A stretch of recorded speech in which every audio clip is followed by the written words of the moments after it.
Lord అందరికీ వందనాలు తెలియజేస్తున్నాను.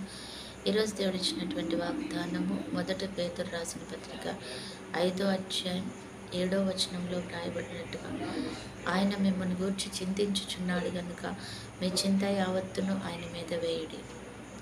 అవును, నీ గురించి చింతించేవారు, నీ గురించి ఆలోచించేవారు, నీ గురించి నీ బాధలను గురించి పట్టించుకునేవారు అంటూ ఎవరైనా ఈ లోకంలో ఉన్నారా అని మనం అనుకుంటాం కదా.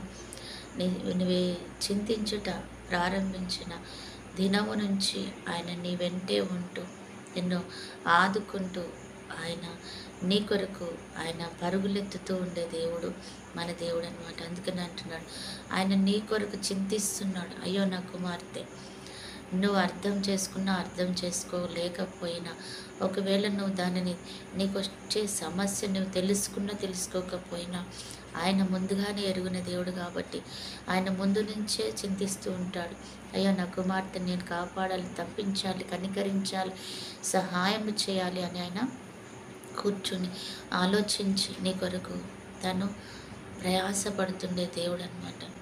లాజరు చనిపోయినప్పుడు అక్కల దగ్గరికి వచ్చి వారితో పాటు ఆయన ఏడ్చాడంట. ఏడ్చిన దేవుడు ఆ రీతిగానే వదిలేయలేదు, కానీ వారి విషయంలో వారి చింతని చూసి, వారి కన్నీటిని చూసి, ఇదిగో ఈ కుమారుడు అనగా నీ సహోదరుడు ఆయన లేపబడబోతున్నాడు అని చెప్పాడు అనమాట. అలాగే లాజరు బయటికి రాని చెప్పి ఆయనను బయటికి తీసుకొచ్చి వారిని సంతోషపరిచిన దేవుడు.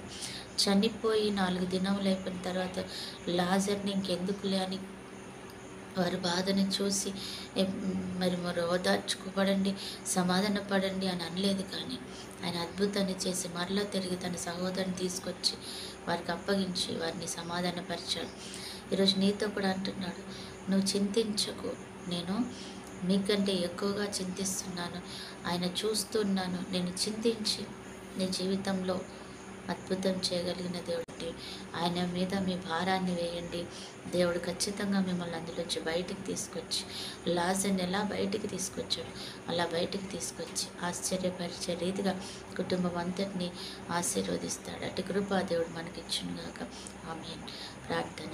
పరిశుద్ధుడు అయిన దేవా, ప్రేమ కలిగిన తండ్రి, నిజమే ప్రభా, మా కొరకు అయ్యా ఎవరు పట్టించుకునేవారు లేరు, ఆలోచించేవారు లేరని మేము అనుకుంటున్నామేమో, కానీ సర్వశక్తి కలిగిన దేవుడే మాకు తోడుగా ఉండి మా కొరకు ఆయన ఆలోచిస్తున్నావు. అటువంటి కృప మాకు ఇచ్చినందుకు వందనాలు. ఈరోజు ఎంతమంది బిడ్డలైతే మరి అయ్యా తండ్రి అయ్యా ఆయన మీద తన చింతను వేస్తూ ఆశీర్వదించమని కోరుకుంటున్నారు. వారి జీవితంలో అద్భుతం జరుగునుగా అంటున్నాం. అనారోగ్యం పరిస్థితుల్లోన అయ్యా కుటుంబ పరిస్థితుల అసమాధానాల అయ్యా ఏది ఆ కుటుంబాన్ని అయ్యా అలజడి చేస్తున్న బిడ్డలు అలజడి చేస్తుందో, ఆర్థిక ఇబ్బందులు తండ్రి ప్రవేశాలు అయ్యా నెమ్మది లేని తన బిడ్డలు ద్వారా అయా తండ్రి ప్రవేశ రోగముల ద్వారా ఏది బాధపడుతున్న దాంట్లోంచి బయటకు తీసుకొచ్చే కృప దేవుడు మనకి ఇచ్చినందుకు వందనాలు. ఈరోజు బర్త్డే మ్యారేజ్ డే జరుపుకుంటున్న వారిని కూడా జ్ఞాపకం చేసుకొని దీవించి ఆశీర్వదించి నీ కృపకు పాత్రలుగా చేసుకోమని యేసు నామములో ప్రార్థిస్తున్నాం తండ్రి.